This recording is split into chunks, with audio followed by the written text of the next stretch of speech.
I really think the Corn Growers has been an important, vital organization in South Dakota. To have an organization that we as farmers can turn to work on the issues and represent us has been groundbreaking and instrumental in what we've seen in South Dakota agriculture. I don't think we'd have the ethanol industry if it wasn't for South Dakota Corn. The foresight that those individuals had and what it has grown to today is something that's truly amazing.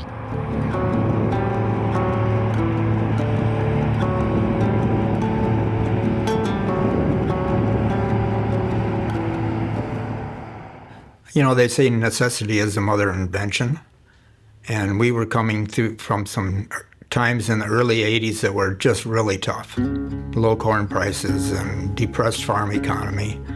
And we were producing way too much corn for what we were utilizing in South Dakota. We knew we had to do something, so we just put our head down and worked at it. A group of us corn farmers got together, and our goal was to build processing in the state of South Dakota. It was a time ethanol was kind of getting going, and we were saying we need a homegrown product. Ethanol had a bad name at that point in time. And we knew it was a good product, and we wanted to prove that it was a good product. And so it was an education factor. And we had a lot of people that believed in it and worked very hard to get the right information out. We spent a lot of time doing yellow dime promotion for ethanol. We'd go to gas stations around, and everybody that bought gas, we'd give them a dime for every gallon they bought, with the idea that that yellow dime would float through the community and show what ethanol was doing for the community as well. The first day, we created traffic jams. We had to have the police out there. Well, obviously, South Dakota Corn had a lot of people that thought way ahead of most folks. So starting the ethanol industry was really interesting. Took a lot of work, legislatively, and the salesmanship of the E85 and ethanol in general. In the early days, we helped finance Jeff Broyne at Scotland to get his first plant running.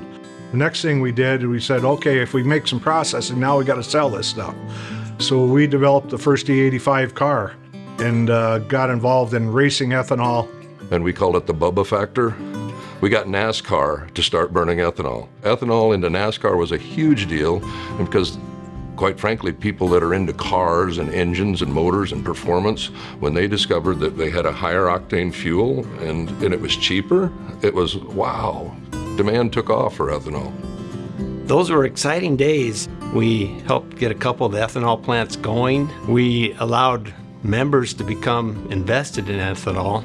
We also had a corn fund back then that if one of the plants wasn't able to get their ethanol investment fully funded, that we filled that gap. So we made a couple of the plants viable just with our own organization. We had a goal of 100 million bushels of corn used for industrial purposes, and I know we far surpassed that. Most of the plants that we built back in the early 2000s have doubled in size. I got to see a birth of an industry. People before me, they had the vision to create that and push that and take chances, and that's probably been the biggest factor what the Corn Growers has done as an organization. But you can't ignore the Farm Bill. And especially with crop insurance, which is a big thing in South Dakota because of our variability in weather. I don't know how we would even have Prevent Plant without South Dakota Corn. If anything happens in Farm Bill updates, it's because of South Dakota Corn. I'd like to think it lets us all sleep a little bit easier, knowing that we've got fellow farmers and folks out there representing us. My goal and the purpose of being on this board is to help farmers profit. That's why we're here, and that's why the checkoff is there. The checkoff gave this board that I served on an opportunity that we could go to SDSU and into their research department and have them and fund some programs that advance yields. There's a lot of moving parts to what South Dakota Corn does, and after getting involved in it, you really start to see the positive impacts of that. being on this board and having to make decisions that affect a lot of other people other than yourself, that's a humbling experience. What I've noticed about being on this board for 12 years, it seems like there's always issues. It's never perfect.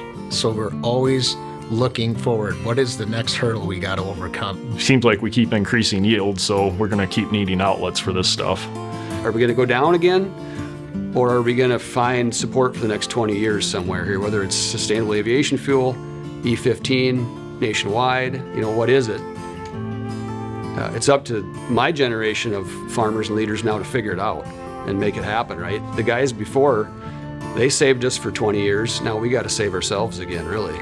We always talk about moving the needle, and sometimes you don't know that small needle move turns into a big game changer.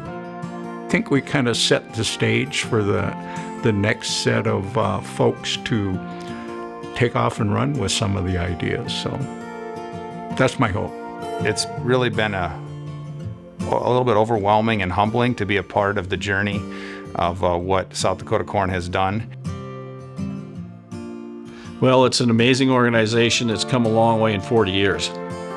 And, it'll be interesting to see what the next 40 bring.